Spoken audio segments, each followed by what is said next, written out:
అనుకుంటున్నాం 2024 లాగే 2025 కూడా అయిపోయింది. 2025లోనన్నా మేలు జరుగుద్దేమో, నా స్థితి మారద్దేమో, నా పరిస్థితులు మారతాయేమో అనుకున్నా. కానీ 2025 కూడా అలాగే గడిచిపోయింది. ఏ అద్భుతం జరగలేదు, ఏ నింద తొలగిపోలేదు, ఏ శోధన తొలగిపోలేదు, ఏ అవమానాలు తొలగిపోలేదు. నా జీవితం ఇంతే, నా బ్రతికింతే. ఈ సంవత్సరం కూడా అలాగే ఉంటదేమో, ఇదే రోగమేమో, ఇదే సమస్యేమో, ఇదే బాధేమో, ఇదే కన్నీళ్ళేమో, ఇదే నిందలేమో, ఇదే వేదలేమో అని బాధపడుతున్నవేమో, కృంగిపోయినా.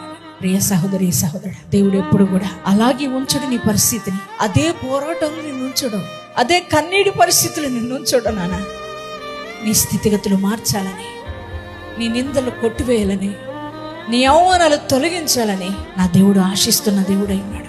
బ్రతుకులో ఒక నూతనత్వాన్ని ఇస్తాడు ఆయన. ఈ నూతన సంవత్సరంలో దేవుడు నీతో మాట్లాడుతున్న మాట ఏంటంటే, నీ ప్రతి బాష్ప బిందువు నేను తుడుస్తానంటున్నాడు ప్రభు. ఎన్ని సంవత్సరాలుగా నువ్వు కన్నీళ్లు గారుస్తున్నావు, నీ ప్రతి బాష్ప బిందువు నేను తుడుస్తానంటున్నాడు.